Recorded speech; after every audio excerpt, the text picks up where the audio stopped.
आज मी पहिल्यांदाच माझ्याच आवडीचा पदार्थ बनवला. काय केलं, अर्धा लिटर दूध घेतलं, उकळवायला ठेवलं. 15 ते 20 काजू भिजत ठेवले होते.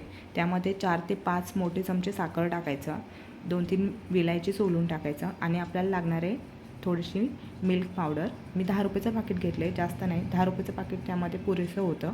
हे छान मिक्सरमध्ये बारीक करून घ्यायचं. थोडंसं शक्यतो दूध टाकून जर का वाटलं ना, छान प्युरी तयार होते. तीच प्युरी आपण ना आटवलेल्या दुधामध्ये ओतायची आणि दूध थोडंसं आटवून घ्यायचं. तुम्ही बघू शकता मी आधी जेव्हा दूध ओतलं होतं आणि आत्ताची पातळी, 1 वाटी दूध कमी झालेलं आहे.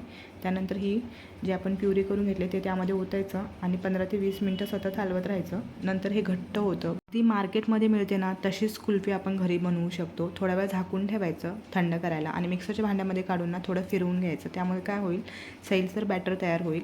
एका कुल्फी पात्रात आपण जे कुल्फी तयार करतो आईस्क्रीमचं, असं नसेल तर एका वाटीमध्ये घाला आणि 7 ते 8 तास ना फ्रीजमध्ये ठेवा. फ्रीजरला ठेवायचं आहे बरं का. नंतर मी दुसऱ्या दिवशी बघितलं, वाटीतून छान कवर काढून घेतला आणि मी दाखवल्याप्रमाणे आपल्याला वाटी रॅप करायची, ज्यामुळे काय होईल, आईस्क्रीम आपलं कुल्फी लवकर सुटेल. अशी काठी खोचायची आणि आपल्याला हवे त्या शेपमध्ये आपण कापून घ्यायचा. मग आठवण आली की नाही तुम्हाला, आपल्या दारावर पण अशीच कुल्फी विकायला येत होती आणि टेस्टला पण सेम झाली होती. घरी करून बघा आणि व्हिडिओ कसा वाटला कमेंटमध्ये नक्की सांगा.